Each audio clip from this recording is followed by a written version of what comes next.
Le journal Christophe Lamar. Bonjour Christophe. Bonjour Dimitri, bonjour à tous. Vladimir Poutine voulait annoncer une victoire militaire en Ukraine. Il devra se contenter de célébrer le souvenir d'un autre succès en ce lundi 9 mai. Celui de la victoire sur l'Allemagne nazie, date anniversaire très importante pour la Russie.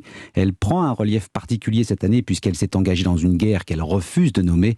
Dans le Donbass, la pression de l'armée russe n'a jamais été aussi forte, Guillaume Dominguez. Oui, cela fait 3 jours que frappes d'artillerie et aviation écrasent le Donbass. Avec ce drame, dans la nuit de samedi à dimanche, un largage aérien a touché une école dans la région de Lugansk.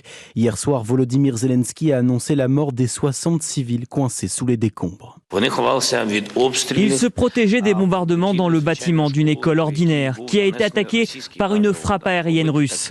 Agir ainsi, c'est imiter précisément le mal que les nazis ont fait à l'Europe.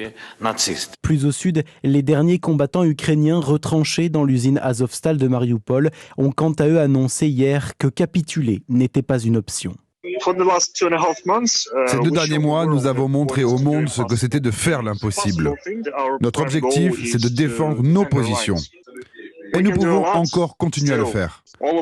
Nous, tous les militaires de la garnison de Mariupol, nous avons été témoins de crimes de guerre commis par la Russie, par l'armée russe. Des crimes de guerre qui, selon Kiev, auraient coûté la vie à plus de 20 000 civils à Mariupol depuis le début du conflit. Guillaume Dominguez.